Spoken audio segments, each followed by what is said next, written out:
नमस्कार, जय Jagannath. Divyaranjan education channel को आपको स्वागत। गोटे रासायनिक समीकरण रे दशम श्रेणी सेट्र ए जैव विभाग भौतिक विज्ञान आम क्वेश्चन आलोचना करवा। गोटे रासायनिक समीकरण रे प्रतिकारक एवं उत्पादर भौतिक अवस्था सूचाइबा पाई व्यवहृत होता संकेतन GL S एंड AQ गुड़िक मध्यरु निम्नोक्त रासायनिक समीकरण पाई केतोटी व्यवहार करा जाय परिबो। एटा छुआ हबो तीनोटी। निम्नलिखित मानक मध्यरु केउटी एक आल्काली अटे, केउटी एक आल्काली अटे केटा NaOH AQ रो होल। निम्नोक्त लवण मानक मध्यरु केउथिरे स्फटिक जल अणु संख्या सर्वाधिक। एटा छुआ हम छुआ धुईबा सुड़ा किस हम पिला माने धुईबा सुड़ा। निम्न रे प्रदत्त एलया मानक किस निम्न रे प्रदत्त एलया मानक मध्यरु केउंटरे सीसार एक एलय थाए बा एलय अटे।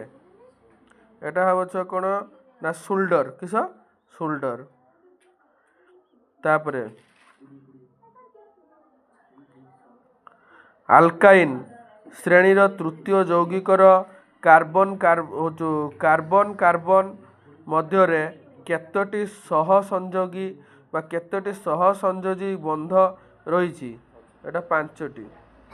केउ सक्रिय ग्रुप रे कार्बन परमाणु न थाए। एटा छुआ हम किस अल्कोहल। तापर प्रश्न कहिछि आधुनिक पर्याय सारणीर तृतीय पर्याय रे थिबा उपधातुर नाम कौन? एटा पिला माने हबो सिलिकॉन। Very good. तापरे निम्नोक्त केउ मौलिकटी अम्लजान सह रासायनिक प्रतिक्रिया करी एक उच्च गलनांक विशिष्ट यौगिक पदार्थ सृष्टि करे और ताहा जल द्रवणीय अटे। एटा किस हबो पिला माने CA किस हबो CA। मेंडेलिफिंक पर्याय सारणी रे ग्रुप IV रे थिबा मौलिक गुड़िक आधुनिक पर्याय सारणी रे केउ ग्रुप रे अछंती। एटा हबो पिला माने 14।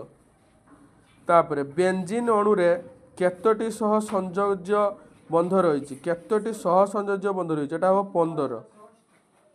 गुटिए कार्बन परमाणु सह